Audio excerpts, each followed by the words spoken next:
নমস্কার বন্ধুরা, ঘরোয়া রান্নায় সবাইকে স্বাগত।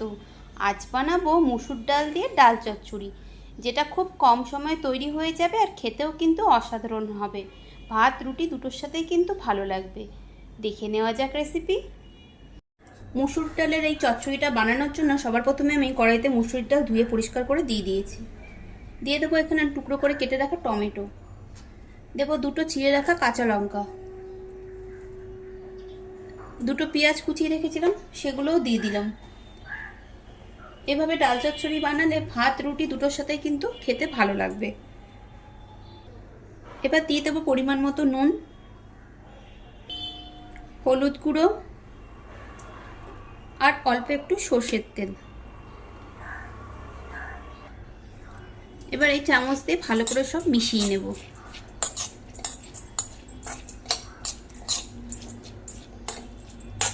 এখানে চাইলে আপনারা আলু টুকরো করে কেটে দিতে পারেন। মিশিয়ে নেওয়া হয়ে গেছে। দেব জলটা একটু বুঝে দিতে হবে, কেননা এটা একটু ঘন ঘন হবে, তাই জল খুব বেশি দেওয়ার দরকার নেই। এবার গ্যাস ওভেন অন করে কড়াইটা বসিয়ে দিয়েছি আর ঢাকা দিয়ে দিলাম। সেদ্ধ হতে দেব ডাল। ঢাকা খুলে নেব। মাঝেও একবার ঢাকা খুলে আমি নেড়ে দিয়েছিলাম। এই যে মুসুর ডাল সেদ্ধ হয়ে গেছে।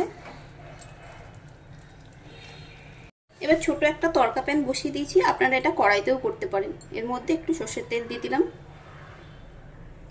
রসুন কুচি করে নিয়েছি, সেটা দিয়ে দেব।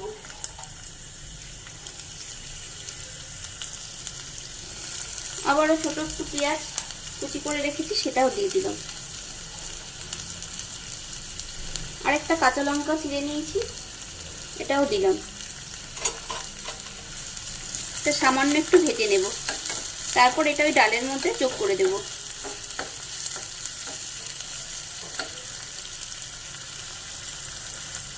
খুব বেশি কড়া করে ভাজবো না,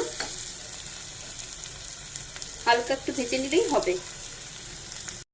এবার এটাকে দিয়ে দিলাম এই ডালের মধ্যে। ভালো করে আবারও মিশিয়ে নেব।